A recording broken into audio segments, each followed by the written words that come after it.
تعالیٰ کی رحمت کی پہلی نشانی یہ ہے کہ انسان کو اپنے عیب نظر آنے شروع ہو جاتے ہیں۔ جب انسان کو اپنے عیب نظر آنا شروع ہو جاتے ہیں تو وہ اپنے اوپر غور و فکر کرتا ہے، اپنے آپ کو صرف اور صرف اللہ پاک کی ذات کے لیے سدھارنا شروع کرتا ہے۔ اور جب انسان کی امید اور وہ صرف اپنی اللہ پاک کی ذات کے لیے اپنے آپ کو سدھارنا شروع کر دیتا ہے تو پھر اس کے لیے دنیا کی کوئی بھی چیز مانگی۔ ہماری زندگی میں مشکلات آتی ہیں کیونکہ ہمارے رب نے، ہمارے پروردگار نے ہمیں اس مشکل کے لیے چنا ہے۔ اور سوچیں کتنی بڑی بات ہے کہ ہمارے رب نے ہمیں اتنے سارے لوگوں میں سے ہمیں مشکل کے لیے چنا ہے نا، کیونکہ وہ ہم سے بے پناہ محبت کرتا ہے، انکنڈیشنل لو کرتا ہے۔ ہم اللہ پاک کا انتظار نہیں کرتے ہیں، بے شک ہمیں کرنا چاہیے۔ اللہ پاک ہمارا انتظار کرتا ہے کہ یہ میرا بندہ بھٹکا ہوا ہے، غلط راستے پر چلا ہوا ہے، بدی کی راہ پہ ہے۔ اللہ تعالیٰ ہمارا انتظار کرتا ہے کہ یہ میرا بندہ میرے پاس دوبارہ واپس کب لوٹ کر آئے گا، جب میں اس کو اس کی بخشش دوں گا، اس کی توبہ قبول کروں گا۔ Keep your heart shielded with the توکل، have صبر in his timing۔ یہاں پہ آپ کو ایک واقعہ سناتی ہوں، اس واقعے سے جو ہے وہ آپ کو انشاءاللہ تعالیٰ ضرور ایک سبق حاصل ہوگا۔ وہ سبق یہ ہے کہ ہم کوئی گناہ کرتے ہیں اور پھر ہم سوچتے ہیں کہ ہم اللہ تعالیٰ سے جو ہے وہ توبہ کریں گے تو اللہ تعالیٰ ہماری توبہ قبول نہیں کرے گا، ٹھیک ہے۔ لیکن اللہ تعالیٰ قرآن میں فرماتا ہے کون ہے جو مجھ سے توبہ کرے اور میں اس کی توبہ قبول کروں؟ تو عبداللہ بن مسلم ہیں، ان کا ایک واقعہ ہے۔ وہ بہت ہی شراب پینے والے اور جو ہے وہ بہت ہی متکبر شخص تھے۔ ان کا کام یہ تھا کہ وہ گلیوں میں بیٹھ جاتے، اسٹریٹس میں بیٹھ جاتے اور جو ہے ان کا کام تھا آوازیں کسنا، شراب پینا اور عورتوں کو تکنا بری بری نظروں سے۔ امام شابی جو تھے وہ ایک محدث تھے اور مدینہ کی گلیوں میں جو ہے امام جو ہے عبداللہ بن مسلم نے ایک بار جو ہے وہ شراب نوشی کی حالت میں وہاں سے گزر رہے تھے تو انہوں نے جو ہے وہ مدینہ کی گلیوں میں جو ہے مدینہ کی گلی مبارک میں جو ہے وہاں پہ امام شابی کو دیکھا اور وہاں پہ ان کے ارد گرد بہت سارے لوگ جمع ہوئے تھے۔ تو وہ وہاں گئے اور انہوں نے دیکھا کہ جو ہے نا یہ لوگ یہاں پہ کیوں جمع ہوئے ہیں، تو انہوں نے کسی آدمی سے جو ہے نا وہ پوچھا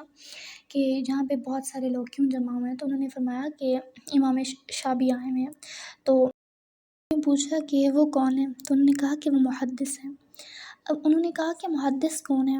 پھر انہوں نے جواب دیا کہ محدث وہ ہے جو نبی صلی اللہ علیہ وآلہ وسلم کی حدیث کو جمع کرتا ہے اور لوگوں تک پہنچاتا ہے اور لوگوں کو آپ صلی اللہ علیہ وآلہ وسلم کی جو ہے حدیث ہے وہ سناتا ہے اور اچھے پیغام سے جو ہے وہ آگاہ کرتا ہے۔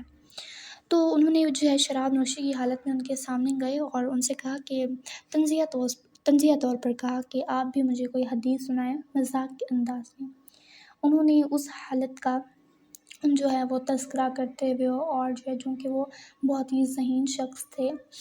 اس حالت کو مد نظر رکھتے ہوئے بہت ہی اچھی جو ہے وہ حدیث سنائی جو اس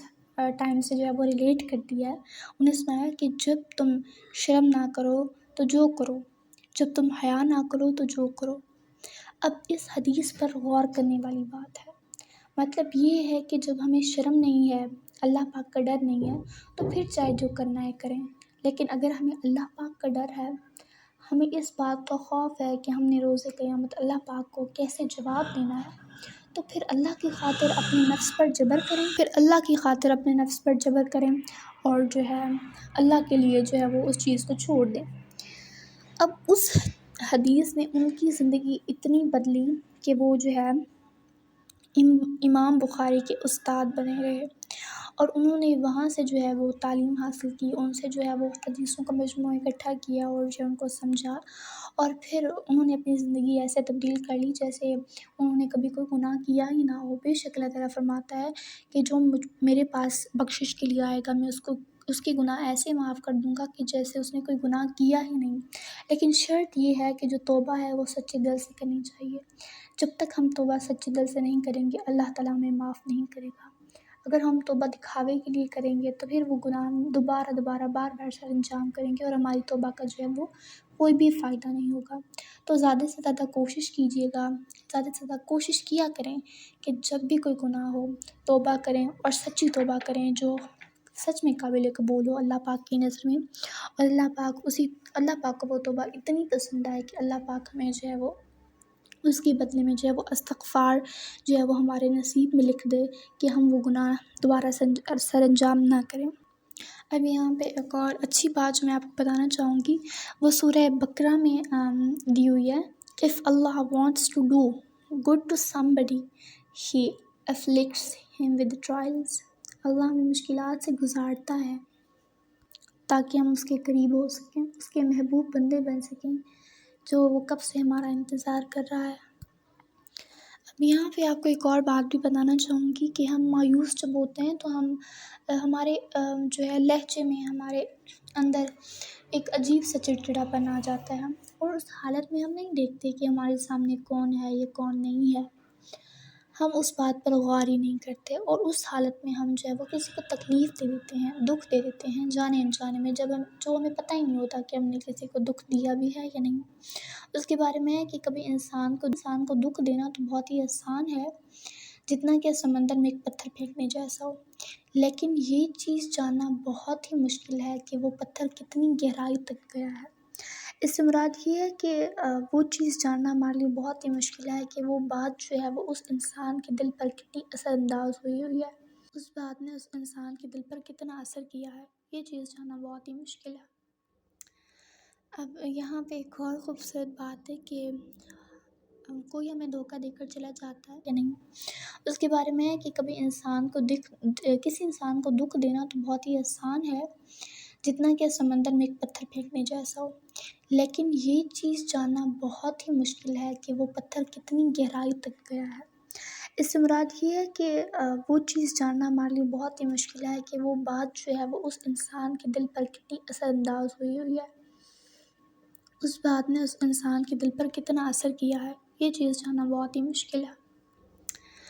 اب یہاں پہ ایک اور خوبصورت بات ہے کہ کوئی ہمیں دھوکہ دے کر چلا جاتا ہے تو یا پھر کچھ بھی ہو جاتا ہے تو کوئی بھی ہمارا اتنا انتظار نہیں کرتا جتنا اس پوری کائنات کا خالق و مالک ہمارا انتظار کرتا ہے کہ کب میرا بندہ میرے پاس واپس لوٹ کر آئے گا اور مجھ سے توبہ کرے گا اور میں اس کی توبہ قبول کروں گا۔ دیکھیں،